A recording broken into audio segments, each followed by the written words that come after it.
Could a young Vesemir be the protagonist of The Witcher 4? Most of us assume that CD Projekt Red's next game on the continent will be set after The Witcher 3 and center around the adventures of Ciri, an older Geralt, or a brand new character. But what if the developers instead decided to take a step back into the past and put us in the shoes of the Witcher who taught the White Wolf everything he knows, long before he became the elder statesman of Kaer Morhen? Let's take a look at this offbeat yet exciting possibility. But before I go on, if you are a Witcher fan, then please be sure to like, subscribe, and consider supporting me with a YouTube channel membership or over on Patreon. My dream is to make these videos full-time someday, and by doing any of those things, you'll be helping make that dream a reality. Let's kick things off with the pros. First up, exploring Vesemir's backstory is kind of in style right now. The Netflix Witcher content has fallen off a cliff, but between the decent Season 1 and the frustrating Season 2, they did release Nightmare of the Wolf, an animated adventure featuring a young Vesemir. And in The Witcher 3, you can meet Countess Mignole, who had a dalliance with the Wizened Witcher back in their youth. So in two separate media properties, we see quite clearly that Vesemir has a past worth exploring, full of epic monster hunts and forbidden romances, not unlike our beloved White Wolf. Just like any Witcher, Vesemir's scars, both those real and hidden beneath the surface, tell a story, and there's no doubt he has plenty, all of which would provide CD Projekt Red with ample material for the game. While we're on the topic of Vesemir's similarities to Geralt, there are plenty of things the two Witchers have in common. Honestly, he's about as close to the Butcher of Blaviken as you can get without actually being the Butcher of Blaviken himself. He taught Geralt everything he knows, so the gameplay wouldn't need to change much at all. He could fight in the same style, use all of the same Witcher signs, and take on contracts just like Geralt does.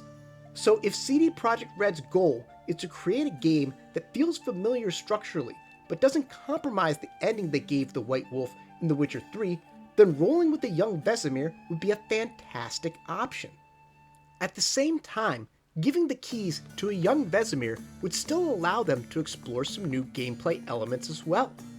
Geralt never really struck me as the type of guy who cared much about Witchers as an institution. The other Wolf School Witchers are important to him, of course, but that's more because they're a part of his found family than anything else. It's hard for me to imagine him training anyone other than Ciri, and I certainly can't picture him ever trying to rebuild the Wolf School or anything along those lines.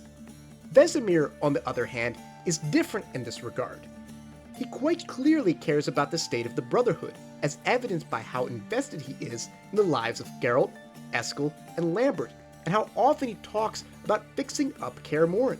The only reason he isn't actively reviving the Wolf School is because they've lost the ability to make new Witchers, and because he has no interest in watching anyone go through the grueling trial of the grasses ever again. In my previous video on a custom character taking the reins of The Witcher 4, I speculated that the game might task us with rebuilding a Witcher school, with recruiting prospective Witchers, and rebuilding a crumbling Witcher keep. You could do all of that with Vesemir, back before Kaer Morhen was devastated by the pogrom in the 1170s, when mages and peasants stormed the keep. To some, thrusting a custom character into this role would come off as a bit jarring, something along the lines of fanfiction, whereas using Vesemir would likely feel more natural, because we already saw him in a similar role in The Witcher 3. It would also be very easy to set up Vesemir with an antagonist, because they could always have him square off with his long-lost cousin, Revolver Ocelot, in a battle for control of the nano monster machines.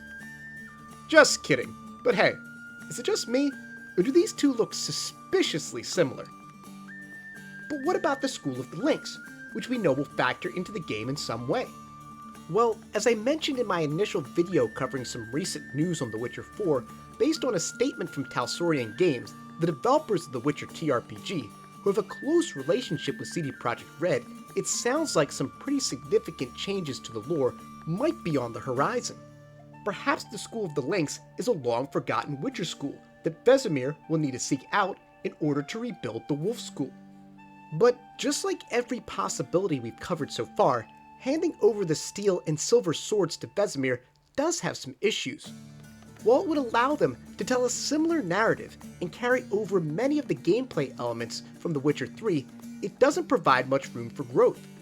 Game developers should always be aiming to push the envelope to release a cutting-edge product that moves the medium forward. The Witcher 3 did this for sure. It's one of the best video games of all time, and brought unparalleled depth to the open-world genre.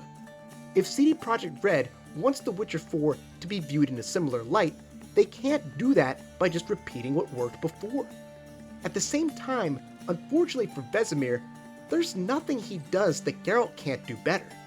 Even in his heyday, I doubt Vesemir was ever as good as a swordsman as the White Wolf, and even if he had some wild romances back in his prime, there's no way they could compare to Geralt's love affairs with Triss and Yennefer.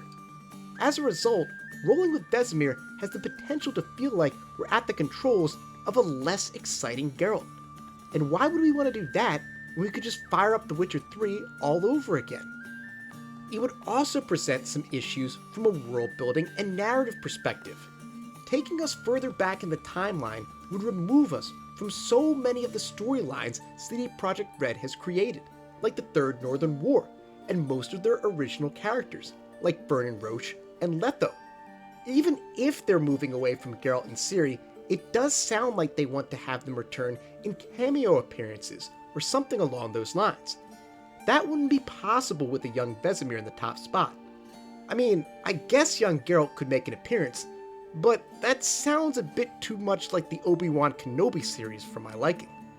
But the biggest issue, if you ask me, is the simple fact that we know how Vesemir's story ends. We know that he dies fighting Imlerith during the Battle of Kaer Morhen, trying to protect Ciri from the Wild Hunt. Though it wouldn't remove all of the drama from the equation, as they still could put the game's supporting cast in some serious danger, it would put the writers in a position where any peril Vesemir would be faced with just wouldn't feel genuine. Because we know for sure that ultimately he would have to find his way out of it. Overall, I think Vesemir is a distant possibility to be the protagonist of The Witcher 4. I think there are far more likely candidates for the role, but if CD Projekt Red wants to go with a character who is similar to Geralt but doesn't compromise the ending of The Witcher 3, I could see them taking this path. There are, of course, other characters who have the potential to take on the steel and silver swords and helm The Witcher 4. But first, some new information about the game has trickled in the months since my last news roundup video. So I hope you'll join me next time as we take a look at some more of what we know about this upcoming game. Thanks for watching. Huge thanks to Ellen Storm, who allowed me to use her cover of Cloak and Dagger from the Witcher 3 soundtrack for this video. You can check out all of her music by following the link down in the description box.